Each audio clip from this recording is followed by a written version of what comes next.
नमस्कार, मी राहुल कुलकर्णी. गौरी गर्जे पालवे यांच्या आत्महत्या संदर्भामध्ये कुणाचीही वैयक्तिक बदनामी होणार नाही, पोलीस तपासावरती कुठेही परिणाम होणार नाही, एवढी माहिती आम्हाला देतो आणि ती सगळी अपडेट आहे. काल आम्हीच ते 4 मुद्दे महाराष्ट्राला सांगितले की ह्या 4 मुद्द्यावरती तपास सुरू आहे. पण आज आता मी जी नवीन माहिती सांगणार आहे ती अत्यंत महत्त्वाची आणि तपासाला कुठल्या पातळीवरती दिशा मिळणार आहे ती सांगणारी आहे. आणि अर्थात ती माहिती जी आली आहे ती सूत्राकडून आलेली आहे. काही प्रमाणामध्ये राज्य महिला आयोगानं ह्या संदर्भामध्ये काही सूचना दिलेल्या आहेत आणि त्या सूचनांच्या आधारावरती पुढचा पोलीस तपास होईल. त्याचबरोबर आम्ही हेही सांगितलं की प्रत्येक नेत्याला आपली अडचण काय माहिती का, की आपल्याला प्रत्येक वेळेला प्रत्येक गोष्टीमध्ये जो राजकीय नेता असतो त्याच्यावरती अशी अनावश्यक आपल्याला वाटते तशी टीका गरज नसते त्याची. त्या घटनेमध्ये त्या नेत्याचा कुठेही सहभाग आढळून आला तर त्या संदर्भामध्ये आपण जितकं आपल्याला महाराष्ट्राला सांगणं शक्य आहे तेवढं सांगूच. ते मी वाल्मिक कराडच्या प्रकरणात पण केलं होतं की जोपर्यंत श्री धनंजय मुंडे यांचा थेट सहभाग त्या प्रकरणात नाही तोपर्यंत त्यांचं नाव घेण्यात काही अर्थ नाही. आजही काय स्थिती आहे ते तसंच आहे. श्रीमती पंकजा मुंडे यांच्या संदर्भात पण मी असंच म्हटलं की त्यांच्या पीएच्या वैयक्तिक आयुष्यात काय चाललंय ह्याच्याशी नेत्याचा काही संबंध नाही. माझ्या आजूबाजूला असणाऱ्या लोकांबद्दल आणि तुमच्याही आजूबाजूला असणाऱ्या लोकांबद्दल हेच असेल. फार तर काय होईल की त्या कुटुंबियांनी कधी जर पंकजा मुंडे यांची मदत मागितली तर ते आपण समजू शकतो. नेमकं मी जे म्हणालो तेच त्यांच्या नातलगांनी नंतर सांगितलं की श्रीमती पंकजा मुंडे यांना या संदर्भातली माहिती नाही आहे आणि हेच आपला स्टँड असला पाहिजे जे योग्य आहे आणि जे बरोबर आहे. पण आता ममता हॉस्पिटल लातूरमधलं फार मोठं हॉस्पिटल आहे. पप्पू कुलकर्णी हे शिवसेनेचे दीर्घकाळ लातूरचे जिल्हाध्यक्ष होते. त्यांच्या नातलगाचं त्यांच्या भावाचं त्यांच्या बहिणीचं ते रुग्णालय आहे. फार उत्तम रुग्णालय, उत्तम सुविधा त्या रुग्णालयात आहेत. आणि त्या रुग्णालयातला एक पुरावा महाराष्ट्राला मी दाखवला. ते कुणीही दाखवलं नव्हतं, आम्हीच तो दाखवला की ज्याच्यामध्ये अनंत गर्जेचे त्या महिलेशी असलेले जे संबंध आहेत त्या महिलेचं नावही आम्ही सांगितलेलं नाही, आजही सांगणार नाही आहोत.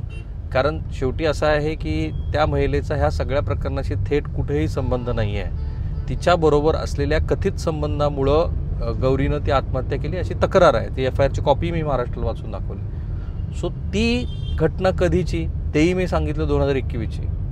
पण आत्ता माझ्याकडे जी माहिती आहे त्यानुसार गौरी आपल्या आईला प्रत्येक गोष्ट सांगायची आणि ॲमेझॉनच्या एका ऑर्डरमुळं हे सगळं प्रकरण बाहेर आलं. आनंदचं कसं तर आनंद किंवा गौरी दोघांपैकी कोणाचं एकाचं हेल्मेट हरवलं.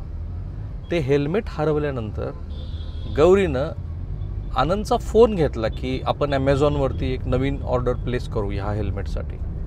ती हेल्मेटची ऑर्डर प्लेस करत असताना नवऱ्याच्या फोनमधले चॅट्स तिने तपासले किंवा तिच्या लक्षात आले आणि त्याच्यात तिला काय दिसलं तर काल जे बचाव पक्षाने म्हटलं आहे की 2021 साली ते जे काही प्रकरण होतं ममता हॉस्पिटलमधले गर्भपाताचं, त्या गर्भपाताच्या प्रकरणात नवरा म्हणून अनंत गर्जेचं नाव होतं ते तेव्हाच मिटलं, ते म्युच्युअल होतं.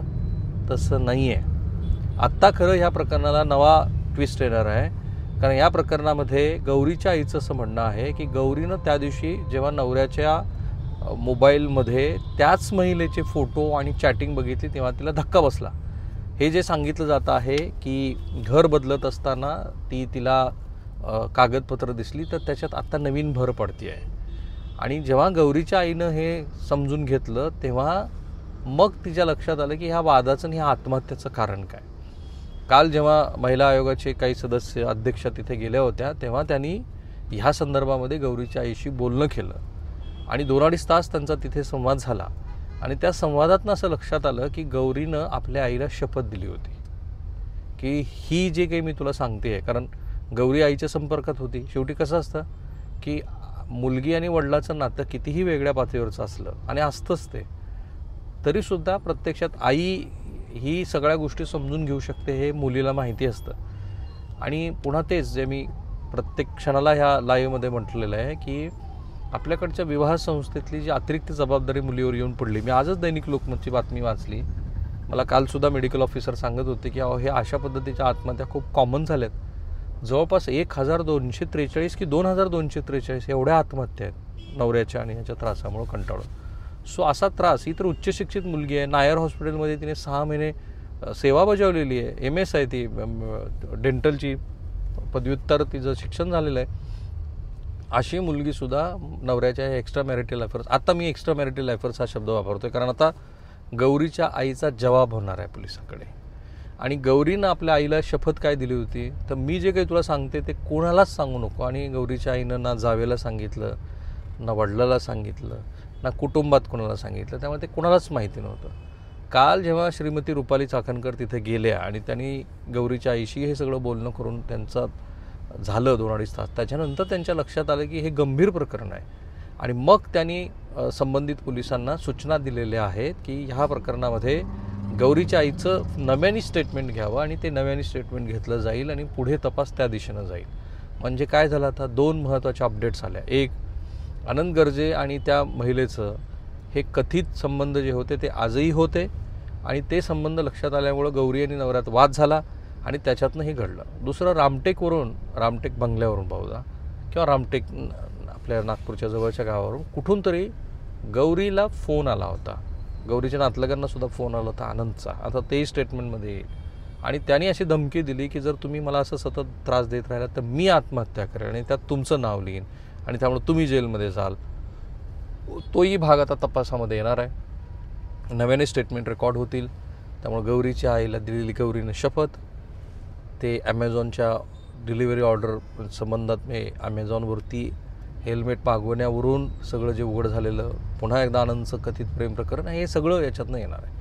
पोलीस पण 4 गोष्टीवरती तपास करत आहेत. कालही मी सांगितलं, आजही, कारण माझ्याकडे तो FIRची कॉपी आहे, काही वरिष्ठ पोलीस अधिकाऱ्यांशी मी बोलतो आहे. कारण ह्या सगळ्या प्रकरणामध्ये असं व्हायला नको की आम्ही हगवण्याच्या प्रकरणात जितका बारकाईने लक्ष देऊन सगळं महाराष्ट्राला सांगितलं तसं ह्या प्रकरणात पण सांगितलं पाहिजे. उच्च शिक्षित समाजाच्या उच्च स्तरातल्या, कारण मला वाईट वाटलं जेव्हा गौरीच्या वडिलांनी टाहो फोडून म्हटलं की एखाद्या गरीबाला मुलगी द्या पण श्रीमंताला देऊ नका.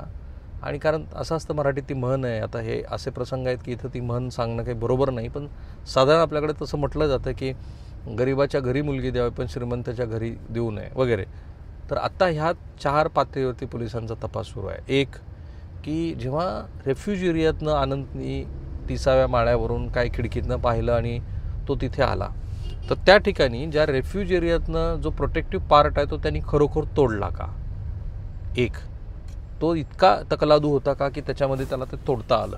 नंबर 2, ठीक आहे, माणूस भांबावलेला असतो, आपली जीवाची एखादी व्यक्ती आत्महत्या करते आहे, तर त्याच्यानंतर त्यानं मृतदेह खाली काढला आनंदनी, पण त्यांनी गळ्यातला गळफास काढला इथपर्यंत ठीक आहे, पण वरचा सिलिंगवरचा गळफासचा भाग का काढला? तर त्याचं असं म्हणणं की मी घाबरलो होतो त्याच्यातनं मी ते केलं. नंबर 3, गौरीच्या गळ्यावरती काही व्रण आहेत किंवा जखमा आहेत, ओरखडल्याच्या जखमा आहेत, जे माध्यमांना माहिती नव्हतं पण मला आता जे कळलं ते. नंबर 4, ह्या सगळ्या प्रकरणामध्ये हे 3 मुद्दे झाले आणि ह्या सगळ्या 4 प्रकरणामध्ये खरोखरच ही आत्महत्या आहे का? कारण विष आणि तत्सम कुठली विषबाधा वगैरे या संदर्भामध्ये काही माहिती मिळवण्यासाठी व्हेसेरा प्रिझर्व करण्यात आलेला आहे आणि शरीराचे इतर अवयव पण प्रिझर्व आहेत. आज किंवा उद्या या संदर्भामध्ये जी तज्ज्ञ मंडळी काम करतात ती याची माहिती देतील महाराष्ट्राला. सुदैवानं याच्यात काम करणारे सगळेच तज्ज्ञ आहेत. श्रीमती पंकजा मुंडे यांनी पण अशी भूमिका घेतली की या सगळ्या प्रकरणाचा सखोल तपास व्हावा. नातलगांनी या संदर्भामध्ये म्हटलेलं आहे की या सगळ्या संदर्भात कोणाचा दबाव, अद्याप तरी त्यांनी म्हटलेलं नाही की असा कोणाचा दबाव आहे. त्यामुळं ह्या सगळ्या प्रकरणात जितके महाराष्ट्राला तपशील जाणून घेणं आवश्यक आहे तेवढे मी घेईन, सांगेन.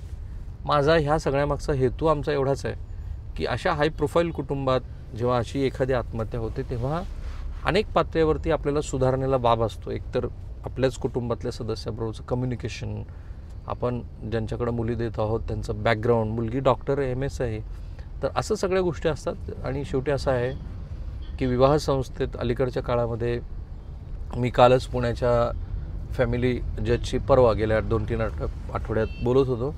ते म्हणाले की पुणे जिल्ह्यात 11,000 डिवोर्सची प्रकरणं पेंडिंग आहेत. तो हा बदल होतो आहे आपल्याकडे, सामाजिक बदल, विवाह संस्था हळूहळू खिळखिळ्या होत चाललेल्या आहेत. तर हे बदल ह्या निमित्ताने आपण समजून घ्यायला हवेत. तुमचं ह्या संदर्भात काही मत असणारे ह्या व्हिडिओच्या कमेंट बॉक्समध्ये टाका आणि हे व्हिडिओ अधिकाधिक लोकांपर्यंत जाऊ द्या. थांबूया.